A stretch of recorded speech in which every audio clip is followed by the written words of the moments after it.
On October 21st, IBJ unveils the 2025 Women of Influence. Join us to celebrate Indy's most inspiring leaders and hear the powerful stories behind their success. Don't miss this moment. Register now at ibj.com/influence2025. This is Inside Indiana Business Radio on demand for Friday, October 3rd, 2025. I'm Gary Dick. In about a month, Purdue University and the Purdue Research Foundation will join an Archaeological Legacy Institute expedition to the South Pacific, attempting to solve the disappearance of Amelia Earhart during her mission to become the first woman to fly around the world at the equator. The expedition will include 3 weeks of travel. Purdue General Counsel Steve Schultz will be on the mission. Communications that she had with President Roosevelt, communications that her husband had with Purdue President Elliott, indicated that they wanted to return the Electra after the historic flight to Purdue to make a permanent exhibit. We would want to do that, and then we would seek to support Kiribati as part of that effort. We would make an investment. The RiverRidge Development Authority has approved a resolution authorizing a 2025 city services agreement with the city of Jeffersonville. If approved by the Jeffersonville City Council, the agreement calls for RiverRidge to pay the city $1.7 million in return for continued police and fire protection and wastewater treatment services at the RiverRidge Commerce Center.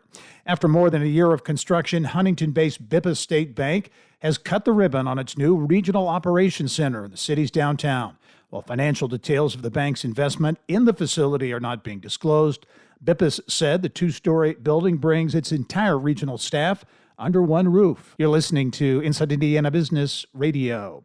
Our Innovate Indiana series is on the move in October. Join us for Innovate Southern Indiana in New Albany, October 1st. Innovate South Bend Elkhart in South Bend, October 14th. And Innovate South Central Indiana in Bloomington, October 24th. The Innovate series is presented by Indiana University and Old National Bank. Each location will feature a powerful afternoon of ideas, innovation, and insight, and what's next for each region. RSVP now at ibj.com/innovate. Indiana University Southeast is partnering with Spalding University in Louisville to create pathways for students to transition to graduate-level healthcare programs not currently available at IU Southeast.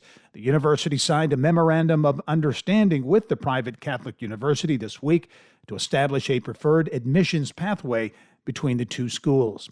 An associate professor of engineering and her team at Purdue Polytechnic Institute have received a nearly $1.2 million federal grant to further develop a smart pacifier that aims to more readily detect breathing problems in newborns. Miad Faizapour and her fellow researchers will spend 4 years further developing a pacifier that uses sound sensing technology and artificial intelligence-based analysis to track the breathing of babies in real time. The device analyzes breathing sounds to assess an infant's cardiopulmonary function and wirelessly transmits data to a parent's phone or a physician's laptop. Respiratory diseases are among the leading causes of infant hospitalization, the university said, and current monitoring tools are not designed for fragile newborns.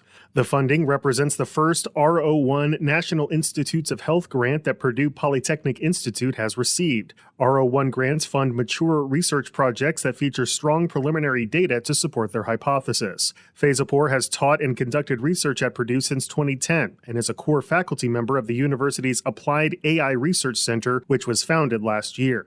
The University of Alabama at Birmingham is collaborating with Purdue on the project. The Purdue Innovates Office of Technology Commercialization has applied for a patent on the device. Alex Brown, Inside Indiana Business Radio. Heart Hospice has expanded into Southeast Indiana and now serves most of Indiana. The Plano, Texas-based hospice provider has opened a site in Corydon to serve people who live in Clark, Floyd, Harrison, Jefferson, Scott, and Washington counties.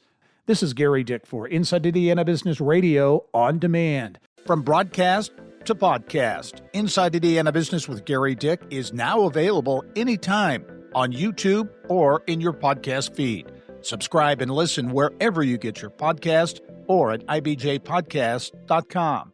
Thanks for listening to this IBJ Media podcast. You're probably going to remember this ad. Do you know why? Podcast advertising works. 85% of listeners recalled hearing an ad during a podcast, and 70% of podcast listeners have acted after hearing an ad. So whether you're looking to be heard across the entire IBJ Media Podcast Network, sponsor one of our shows, or just start with a 30-second ad, IBJ Media can help. Contact advertise@ibj.com to learn more.